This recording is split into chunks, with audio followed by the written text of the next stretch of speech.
video. Today, I want to tell you who is delaying the IEBC selection panel, who is delaying the whole process. At the end of this video, you will know that it's Wiper leader Kalonzo Musyoka without a doubt. He is the one who is responsible for this delay. Forget about the blame games, forget about shifting the blame to or passing the buck to other people. It's Kalonzo Musyoka.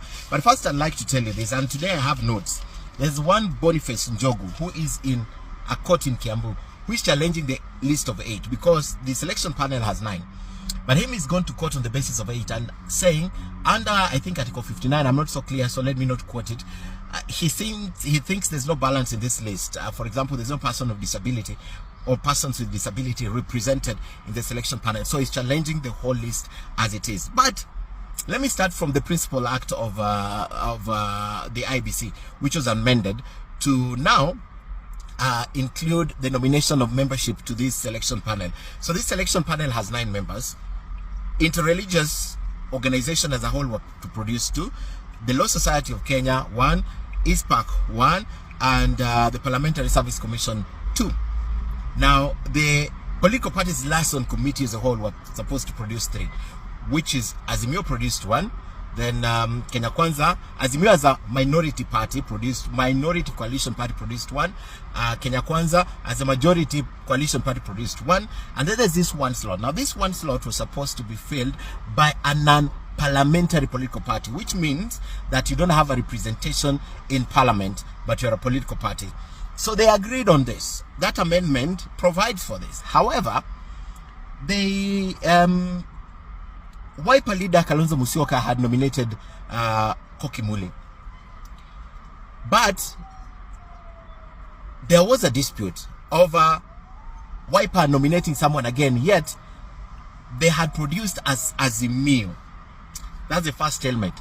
So there was a subcommittee that was formed to look into this. Now this subcommittee had other memberships under political parties liaison committee. This subcommittee agreed that the affiliate parties of Azimio should produce the last member or the last nominee to this selection panel. So they agreed the modality was to be in an election. A day before the election or before the election, Wiper leader Kalonzo Musyoka managed to convince the other 23 affiliate parties of Azimio to drop off the race in favor of his nominee, which was Ambassador Kokimuli. And there's nothing wrong with nomination of Kokimuli.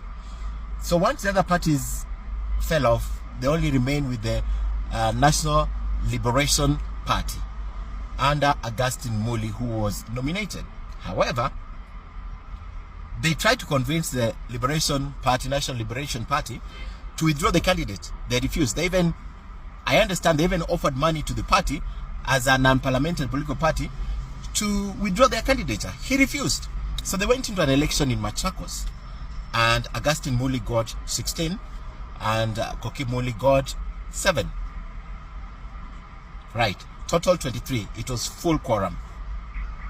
However, Wiper suddenly said, but it was not gender sensitive. This list was taken to Parliament as is. But somehow, Parliament said, but this list is not gender sensitive.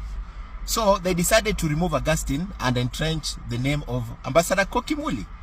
But then this party, Liberal Party or Liberation Party, Liberal Party, contested and said, but there was an election outcome. Why is it that you are substituting our name? So they went to the political parties' dispute tribunal, which ruled in their favor and said that the election was above board. So Kalonzo Musyoka again went to the High Court and said no, on the basis of the list not being gender sensitive.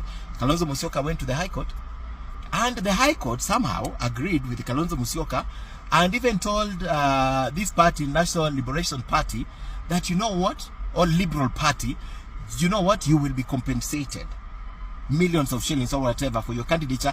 Let Kokimuli go to the panel. But this party refused.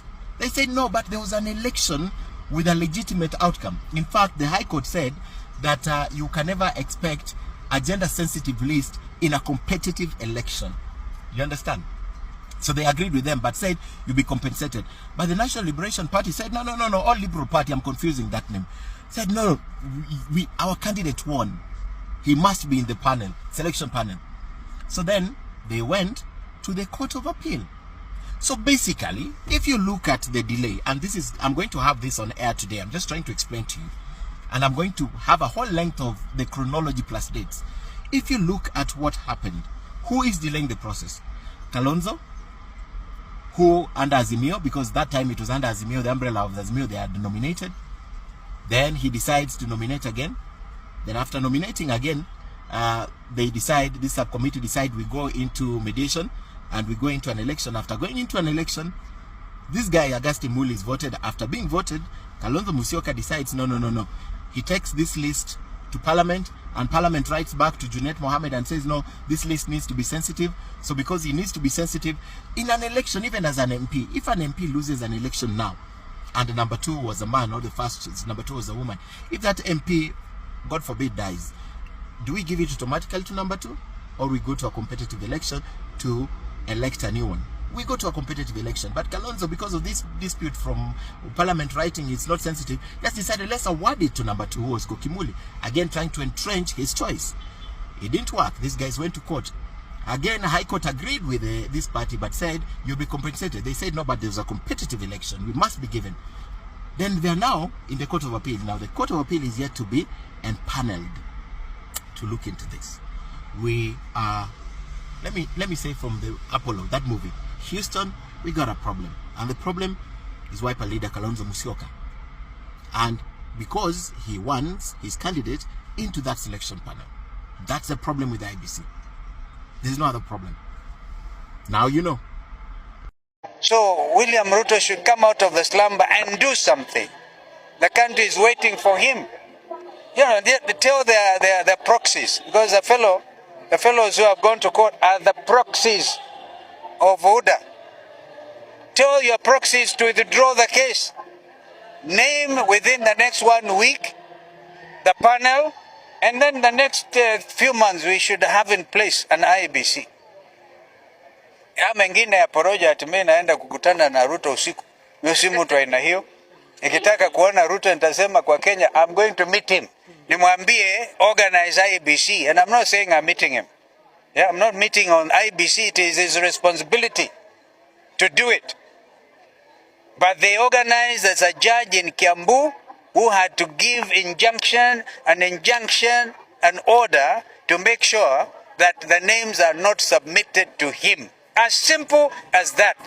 And my brother Weta knows he's part of that conspiracy. He's a very good friend of mine. He should jump out of that conspiracy.